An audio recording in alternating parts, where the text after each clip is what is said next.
Hello, everybody. This is your host, Mia.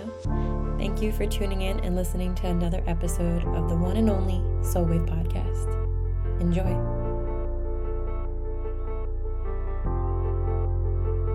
So I saw this thing on Twitter, or should I say X, the other week or so, that said, you're not being vulnerable.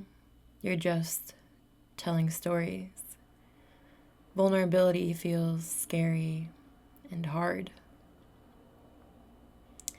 And I remember when I first started this podcast, I would almost pride myself on, oh, I'm so vulnerable, I'm so authentic. I would share things that honestly people really didn't need to know. And I think back to that time, and I remember it so vividly of not giving a fuck. You couldn't tell me shit. I did not care what people thought of me at all. And it was so freeing. It was such a liberating feeling. And all of a sudden, everything got really hard and really scary. But I think at the time, even though it wasn't hard to be vulnerable and I didn't give a fuck, I think I was as authentic as I was. I was young. I was 21. I'm 25 now. And I didn't really live that much of a life. The last couple of years, I feel like I've lived so many different lifetimes. But then all of a sudden, everything changed. And this is where I'll give a trigger warning. That this episode I'll be talking about sexual assault and abuse. And it's so scary and it's so hard. So please bear with me, because I can tell you right now this episode might will be all over the place. But I promise you it's all gonna come full circle. It always does. But if you don't think you're in the right mindset, or you think you'll be really affected by this, honestly, I encourage you to stay.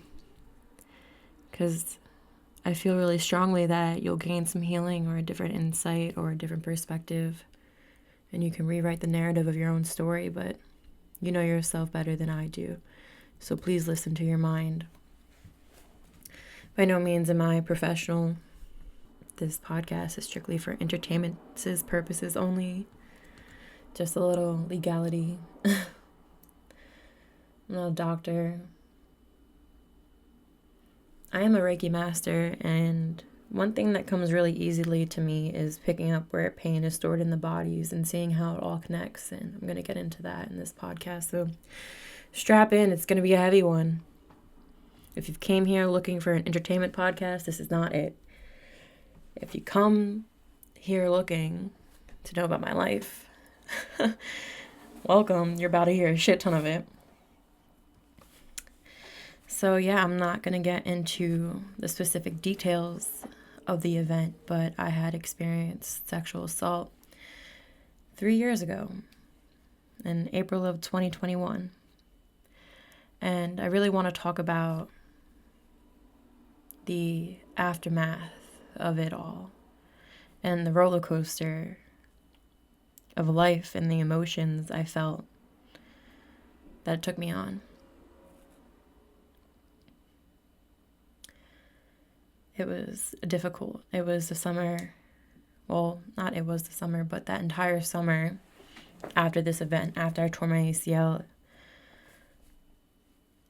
it broke me. It shattered my soul into millions of pieces to the point where I began to lose the battle within myself. The thoughts that you think that you really don't want to say out loud because you don't want to scare anybody was really real. And it came to the point towards the end of the summer. I remember driving back home from Ohio with my mom. We had just went to a country festival there. But in the car, I remember just trying to explain like what was going on in my head, but I just couldn't find the words, and that's when she suggested I seek help. But what I did was, or what she encouraged me to do, was to talk to one of our good friends slash mentor slash companion, who basically, what happened was I made a 3-month commitment to myself and her where I showed up every week to talk about everything for an hour, kind of like therapy, but it was more spiritually based, because she has an understanding of the world that's very similar to mine and how I view it, and brought my soul in and brought my higher self in, which was what I needed. But I remember during the time I didn't talk about this event at all. Even though like 2 weeks after this happened, I told my mom about it, and it probably scared the shit out of her because I did not have the right dialogue to word what was going on. I'm sure she caught on the emotional pain I was in, but I try to make it seem like I wasn't in any pain. I try to make it seem like I was okay. Everything I'm going to speak on in this podcast, or these 2 podcast episodes, keep in mind that this understanding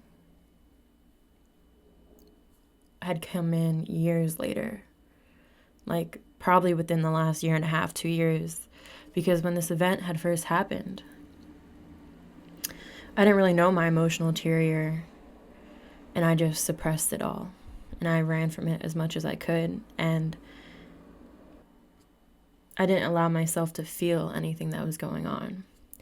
And for those who don't know, your emotional interior it's basically your inner landscape, and it's super complex.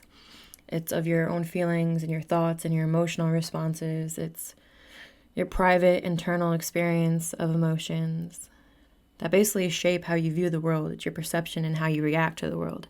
And I had no knowledge of mine at the time whatsoever. It's kind of ironic though too, because I remember being young and hearing someone say the term emotional interior, and I was like, I want a man who knows their emotional interior. And plot twist, I had no idea of mine.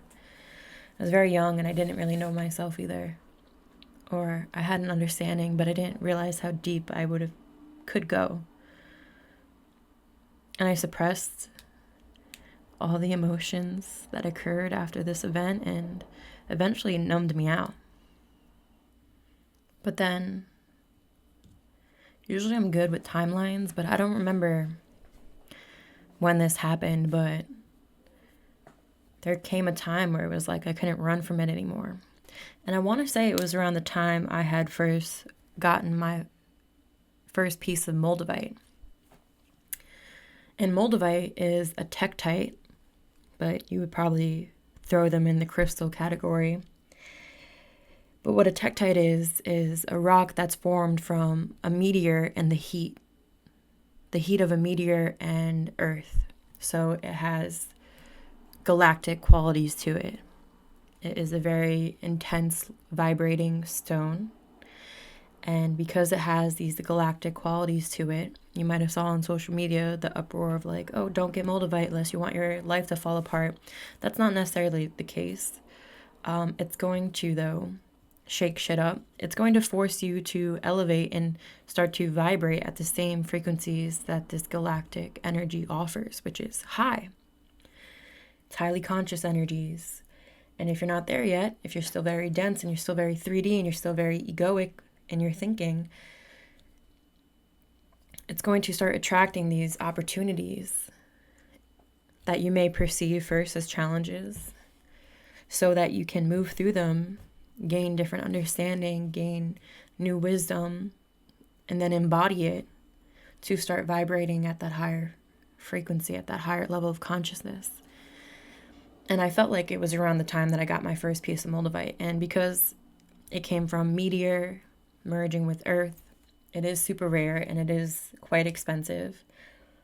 You have to make sure you're getting it from like a certified dealer or something. That makes it sound like a drug. A certified dealer. But I went to one of my good friend's stores, crystal shop, and she hooked me up.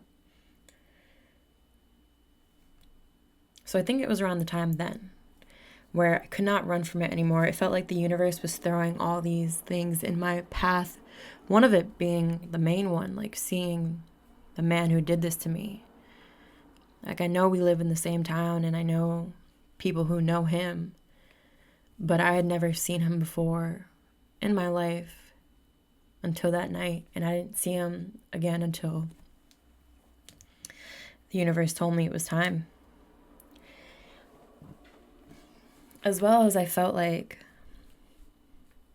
you know, the universe dropped hints in my path. Like, I would get like things on social media of like individuals sharing their experience or just talking about it, or little tweets or shit like that, where it just triggered that memory. And I was like, all right, like I can't run from this anymore. Now this is like years later, maybe 2022, the end of 2022, where it was like, I have this understanding in my mind that, especially because for the longest time, or during this time period, probably up until last year, like I really wanted a romantic relationship. Like, I'm such a lover girl and I couldn't wait to be in one. And I kept having these relationships or situationships or connections that were coming to me, and I just wasn't getting treated how now I think I deserve, but I was just accepting it at the time. And I'm like, damn, like they're not committing. And I felt like I wasn't going to get what I wanted because I had all this undealt with. No, that's not the right phrasing. I didn't deal with these emotions, and that it was a lot of baggage, but it was also a lot in my energetically field. So I was just projecting, you know, basically all this insecurity. But we're gonna really dive into all this. When I tell you dive, like, believe me, I've thought about this a lot, and I've really wanted to make this podcast for such a long time. And I had this thought because I mentioned on the podcast before this how I'm dealing with a lot of fear stepping back onto the mic, and I'm like, let me just throw myself into the fire. And if I can make this podcast episode and put it out there, one of the hardest ones I feel like I know I'll ever have to make in my life, then I feel like I should be able to do anything, and it should get easier. And honestly, I actually recorded this episode like a month and a half ago. And after I recorded it, I listened to it like 2 weeks following because, you know, I was dealing with a lot of anxiety around it. And the audio was just terrible. Like, I could not save it no matter what I did. I was like, you know what? Fuck it. We're going to trash it. But then, we're going off tangent a little bit. But then I had a dream in the beginning of June of a black panther and a black cheetah. So I looked it up, what it meant, and it was like, you need to start taking fast action. And immediately I was like, yeah, podcast, because at the time, like, I feel like I got my first episode and I'm ready to go, but I'm also moving through this slowly, and I was allowing myself to move through this fear slowly, but I felt like that was Source's way and my angel's way, saying like, there is a window opening right now that you need to put yourself in, or you're going to miss this opportunity. So it's time to take action. So I'm like, fuck it, all right, let's just do it. Let's take action. So I'm like, you know what? June 23rd, we'll release it. And low-key, I work well under pressure. So it's a couple days before the next episode I'll release, which will be this one. You'll be listening to it now. And I was just sitting with myself and meditating about it. And I was like, man, I'm actually really excited to film this. I mean, not film, but record this episode. And I haven't felt this feeling in such a long time. And the emotions that I'll get into in a bit that were so strong for such a long time, that have ruled me and my life for so long, are just not existent anymore, or they're just like a little bit. Like, they're not overpowering, and it's very exciting. I'm taking that as a win. It's been such a long time to get here, which was really just my main goal. Like, that was the mountain for me, because I saw this and I saw these fears around the podcast as a challenge, and like, I just wanted to overcome it, and I think we're getting there, so that's pretty cool. Anyway, let's get back into the story. So this was towards the end of the end of the year of 2022, and all these experiences was coming into my reality, and I just felt like I couldn't run from it anymore, like I mentioned. So at the beginning of the new year in January, I did a Beyond Quantum Healing session, a BQH. Sometimes I mess it up and say BHQ, so if you hear that following, just a little heads up, it's called BQH, Beyond Quantum Healing Session. And what that does basically is, with the same person I was kind of going to this spiritual therapy for, she does these. You get hypnotized for 3 hours. The first hour is basically trying to get you into that hypnosis state. And then your higher self and your soul, same thing, higher self, soul, come through. And beforehand, you write a bunch of questions down that the person initiating this will ask your higher self to answer, so you have a higher perspective on whatever questions you were asking about. And I don't remember all the questions I wrote down, and I don't even remember if I got a good answer for this question during it. It was like something that was like so cryptic, like only time will tell. But I wrote down, why did this event happen to me? And she was like, what event are you talking about? And I did not open up to her. I haven't really told anyone what I had gone through at the time, let alone this individual that's supposed to be helping me. This was like, hello, a main thing, but couldn't open up. I couldn't tell her because I felt so much shame around it. And I told her, yeah, this event happened. I felt I was sexually taken advantage of by a stranger. And I remember her just sharing with me and telling me that a similar event had happened to her, and it was something she never forgot.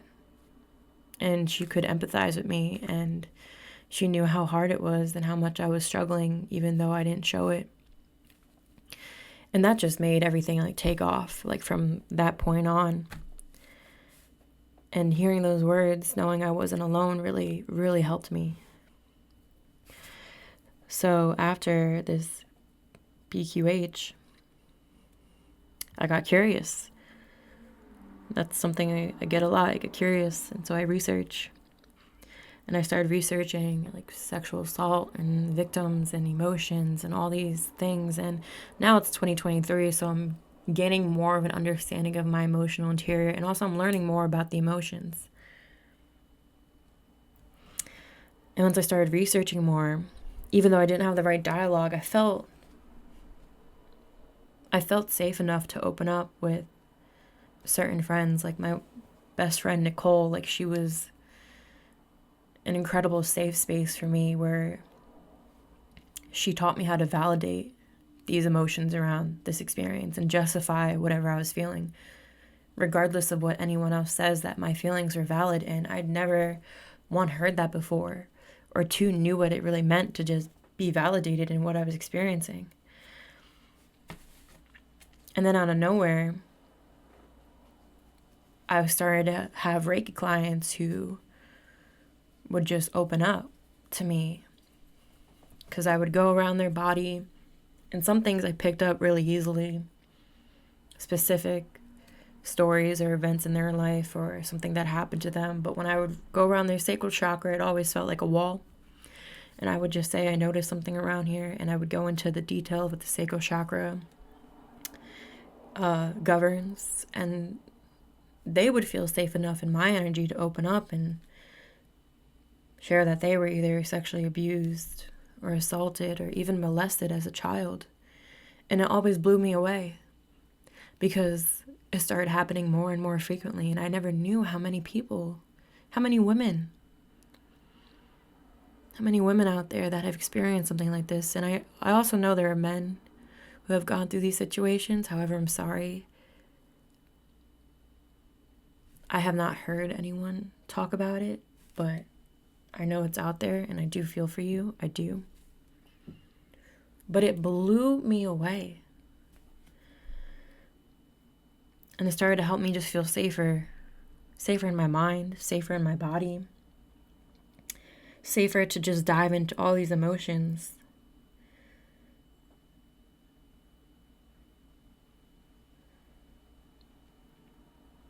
And one of the main emotions one that I don't think I'm really over yet, or really worked through or acknowledged fully. And it's not even anger or betrayal or pain or blame. It's sorrow. I feel immense amount of sorrow to my younger self. Mia of 2021, a month before, not even 3 weeks before she was turning 22. For her not knowing how to help herself or how to even ask for help. I didn't know how to ask for help. I wasn't ever taught that. For me, I had an understanding, like, don't show your emotions. I don't think I was raised in an emotionally conscious household. Like, my emotions were never really safe. And I'm a Pisces moon. I'm a very emotional individual. I'm very sensitive too. And I never had that safe space. So Mia, 3 weeks before turning 22, like, she didn't have that safe space. And she didn't even know how to ask for help. Like, that breaks my heart. It does. Because maybe then all these things wouldn't have happened to her. But then I think, sitting here today, like, look at all these things that happened to me, but look how much I gained from it. And you'll see, because I'll get into it more. Just hang in there with me, all right? And, at the time, too, it was a couple months into having this podcast when I first kind of started it, where I had my ego, the spiritual ego. That will be a podcast episode in itself, but my ego grabbed, that's not a word, gripped on to this identity so hard of the healer, of the leader, of the group I was in, of the world, especially because I had a podcast and I was putting myself out there, that, like, for some reason in my mind, I thought that I couldn't show emotion. I couldn't show pain. Like, people need to see me strong. And that was weakness. Being vulnerable was weakness. I had that so rooted in my personality that not only did I not feel safe enough to open about my emotions, but I didn't allow myself to. Even if I knew how to, I don't think I even would have opened up still. And all this was going on, and I was still going out and putting a smile on my face, but on the inside, I was shattering to pieces. I low-key feel like men can relate to that. We're slowly starting to move out of that, but we need more men to lead that movement. But I say to myself all the time, I feel like I was raised kind of like as a man, like, don't show emotions. Like, emotions are weakness, or it's not safe to be vulnerable. Like, you have to have it all together. People are depending on you. And that's what it felt like for me. It felt like everyone was looking towards me because they would come to me with their problems, and I would offer them a space to show up, or advice if they needed it. Good advice too. But I was the one in need of healing. When this event happened too, like, it was right before I had gotten my first Reiki level. If you know anything about Reiki, usually there's 3 levels and then the master level. And I got my first Reiki level the day after my 22nd birthday party I had at the bar. So I didn't really know much at the time about any of that stuff, but I was still very spiritual in myself, and I always had that ability to just offer that to people. So I just suppressed it. Another thing too is, throughout the years of researching, I have, like, emotional delay. Still very much to this day, I have emotional delay. And emotional delay is that when something happens to you, your body and your mind is just so worried about your survival out of the situation that it numbs out your emotions until days after, and then it all comes swaying in. It is a survival response. So during this time, I was away from the podcast. But when I came back, again, right after my 22nd birthday, I was like, this is going to be a birthday release. My present to you on my birthday. I was making these episodes. The one that I referenced or reference a lot on this podcast that I ultimately wound up deleting because I was just projecting my pain onto it. All this pain that I suppressed and I didn't know how to feel or didn't know how to talk about, or I didn't even know what was going on. It was just a lot of hurt and heartbreak I was projecting onto a public platform. And I thought I was a shit at the time too, because I had like this identity that I was holding on to for dear life, like the healer. And actually, it wasn't until the middle of summer where I had an old coach from soccer where this man has coached me like basically my entire life. Saw me grow up all the way into college. Somehow like viewed my Instagram story. I mean, not somehow, I'm on public, but we didn't really follow each other. But I remember seeing his name and immediately I felt so much shame in the moment. And again, this is speaking all after the fact. I didn't know it was shame, but it was a strong enough emotion to elicit me to go and delete all those episodes because I was thinking in my head, I'm like, what if he hears that? And like, I remember certain things I didn't mention on there that I was like, I don't need this man to hear that. And then that's when I settled into the fact, again, years later, like, that's not who I want to show the world. I mean, it is who I was, and it is a part of me because clearly it happened, and I'm not denying it. I'm owning up to it fully, and I'm accepting it fully.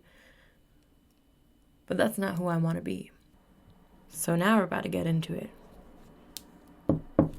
Buckle up, guys, because we about to get into it. So because I suppressed my emotions, I felt like the ACL that followed in June was a huge indicator for me to like slow down. Like everything in my life, the projection on the podcast and like even the guy I was going after at the time and just everything I was doing like came to a halt when I tore my ACL.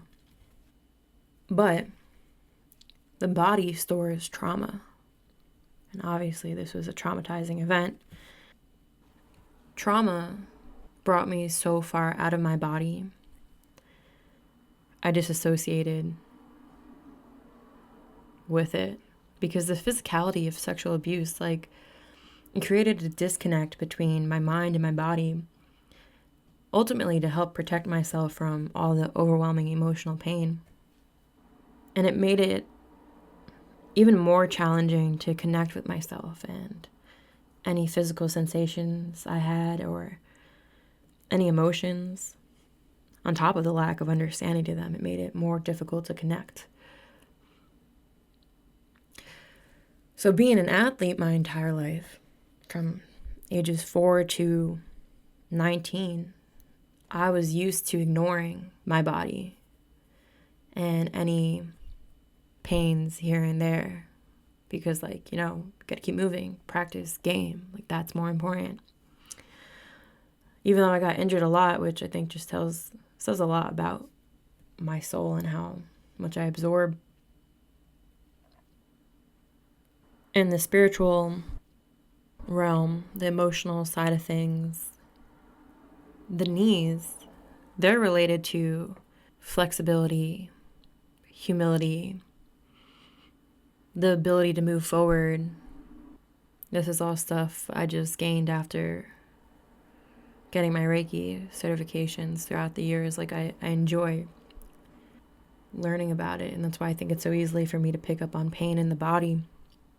But the left knee in particular has to do with the past and emotional support and receiving love and one's capacity to bend and adapt in relationships and personal matters and reflecting on how we deal with emotional burdens and past experiences. And that's where I tore my ACL. I tore my ACL on my left knee for the second time. This was the fourth overall, but I think because of this emotional weight that I was suppressing and just the physicality of sexual abuse caused me to disconnect so much from my body that eventually I couldn't really tell if my knee was in pain or not. Then it just gave out and tore again. I pushed my body beyond its limits because I felt like after this event I had an image to uphold. that no man would want me if I didn't look good enough. I even restricted my diet, borderline eating disorder disguised as vegetarian. And that's when I'd cue up body dysmorphia. I actually think the body dysmorphia that came after it and the forcing myself into the gym and the disassociation for the most part was a coping mechanism because of the trauma endured to help protect myself from the overwhelming emotional pain. You know, I wasn't in the best health, mentally, physically, emotionally at the time, but I had the figure most people dream of having, and I still didn't think I looked good because this event made me struggle so much with my self-image. Like, I remember specifically the day after this had happened to me, I had never looked in the mirror so many times before. So many times enough for me to vividly remember this experience and this day that I was constantly looking in the mirror. I was trying to find an ounce of self-worth in my self-image, which led me to pushing my body in the gym way too far. And then I think ultimately not being able to pick up on the cues that I was hurting, and then boom, ACL tear in the left knee. That has to do with the past and emotional support and, you know, being able to deal with emotional burn-ins and past experience and the ability to move forward. You see how this all comes full circle? I swear I'm not making it up. Like, this is my legit life. This is my story. So for us humans, especially women, we store our trauma in the pelvic region, the sacral chakra. You know, the sacral chakra is the center of emotions and creativity, pleasure, and relationships. And when it's out of balance, it plays a significant role in our experience, especially with sexual abuse and the healing process and the physical issues. It manifests in emotional instability and excessive suppressed emotions and difficulty forming healthy relationships, creativity blocks, lack of enthusiasm and motivation, and overwhelming feelings of shame and guilt. Just combine those two words, make a new emotion. Issues with intimacy and passion, you know. And also like physical issues. I think a lot of women, this is my personal belief, again, I'm no doctor and I don't mean to sound insensitive, but I think a lot of issues with the woman's vagina, like PCOS or constant yeast infections or irregular periods, the list can go on, all has to do with an unbalanced and blocked sacral chakra, rooting back to whatever traumatizing experience one may have felt, not just sexual abuse. But for all the people who think this woo-woo spiritual stuff is bullshit, scientifically, you can look this up, our fight, flight, or freeze response is stored in our hips. And tight hips in women equals knee overload, which equals knee injuries and tears. I don't know. Can't make this shit up. I feel like it's a little too spot on for me, honestly. So, trauma stored in the hips manifests in a fourth ACL tear. That place, our hips, spiritually, but also, I guess, scientifically, become a storage unit for physical and emotional scars of abuse, and will literally manifest as tension or pain or discomfort or like all these other women issues I just mentioned. It can all be traced back to the sacral chakra in its compromised state. That's why you're starting to see more and more women, or I guess even men, like on social media in the fitness community that posts about, oh, I did the frog pose or I did a hip opener. Next thing I know, I'm bawling my eyes out. It's because you're releasing stored emotions and trauma. Swear to God, it's true. It is a true story. That's a great pose to do, by the way. Great pose. I do it very often, and my hips are still tight as fuck. But also, I think the generation of women before me too have a lot of trauma, and that stuff gets passed down genetically and cellularly to the next one if it's not felt.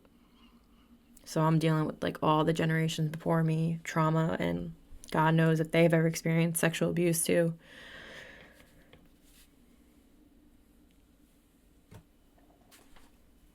So going back to after the Beyond Quantum Healing session, I kind of walked away from all this for a while.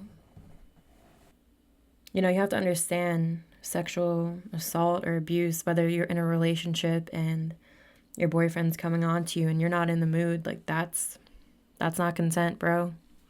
Or to an extreme case, it is an incredibly deeply traumatic experience, and it has profound and lasting effects on the victims, both emotionally and psychologically, which is why I kind of walked away from researching and healing it or looking at it after I was able to just open up to my friends. Honestly, I probably thought like I was done with it, but little did I know the emotions were deeply, deeply rooted. You know, that night too, I remember like I felt so confident and I just felt so me and I was excited to be out.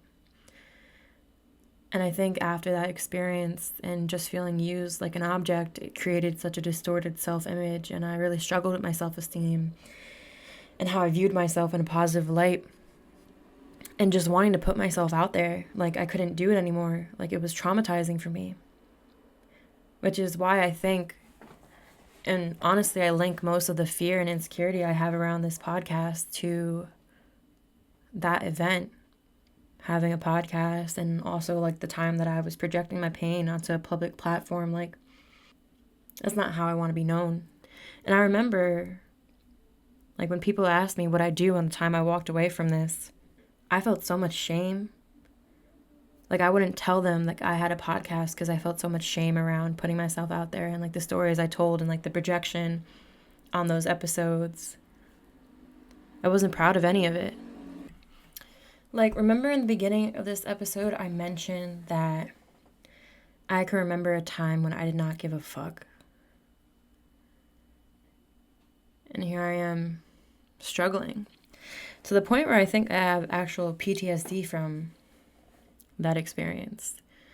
It being stored in my body in such a physical way, to whether you want to agree with my belief or not, but it's my perspective, my opinion, that it caused an injury, something that I've experienced 3 other times before that has also already been so traumatic. And I do want to add a little disclaimer, like, I'm sorry I keep talking about this ACL tear, but it is such a catalytic moment for my life. It is such a pivotal shift in everything. And because I know it can kind of get annoying and repetitive at times, but it's a huge detail and it's super important. Even leading up to this season, I've noticed it more. I would tell myself, like, all right, I'm off on Tuesday. I'm going to do what I got to do. Like, go to the gym, food shop, clean my house, do my laundry, all those, like, chores, get it out of the way. And that night, I'm going to record an episode. And when the night came, my anxiety would be so high. Because I believe the thought about putting myself out there and just doing the damn thing and trying to embody this confidence that I once had, that I had that night I went out, would create a response in my nervous system that would trigger all this anxiety and all this emotion I never felt or allowed myself to feel. But coming into this understanding and rewriting my own narrative, like, all this feels really right to me. And not only does it feel right, like, I enjoy, like, researching psychology. I enjoy reading about trauma and also being a Reiki master and taking on clients. Like, these things just feel like just resonant. Like, it feels right. It's like a knowing. I remember telling my mom like a couple weeks ago, Like, I have some podcast stuff I want to do today, but I don't know if I'll get it done because I'm realizing that my body is creating a response and triggering my anxiety from all this PTSD or just caring too much about what people think. And she was like, I can't wait till you get to the age where you just stop giving a fuck. And it's not even like a cocky thing or like conceited. Like, you really just wake up one day and you don't care. And you just want to be yourself. And I can like vividly, bro, and it makes me so mad too. Like, I can remember a time where like I literally did not give a fuck. And I feel her starting to come back. It's really exciting.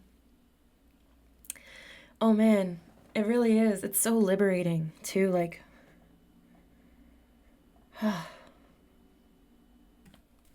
it feels like all this hard work has finally paid off.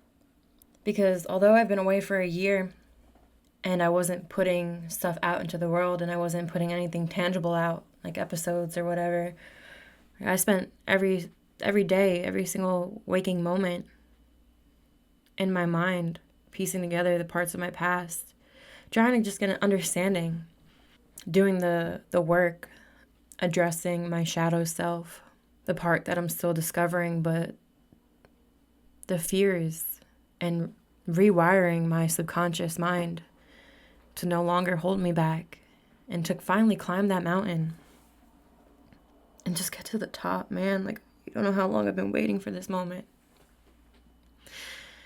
Of course, I have the dream that I want this shit to pop off, but it just feels so good to finally get here. And to not feel so embarrassed about my past or ashamed of it. So like, I'm about to put this out there into the world. People are going to hear this. They're going to type my name to it. And I know, I'm sure, because it doesn't just go away, that once I do, I'll have a bunch of anxiety. Probably as you're listening to this, I'll be flipping out, but I'll be able to calm myself down and hype myself back up and realize where it's coming from and continue to move forward and to own it and to not let it define me anymore. There's a lot of healing going on right now, if you couldn't tell.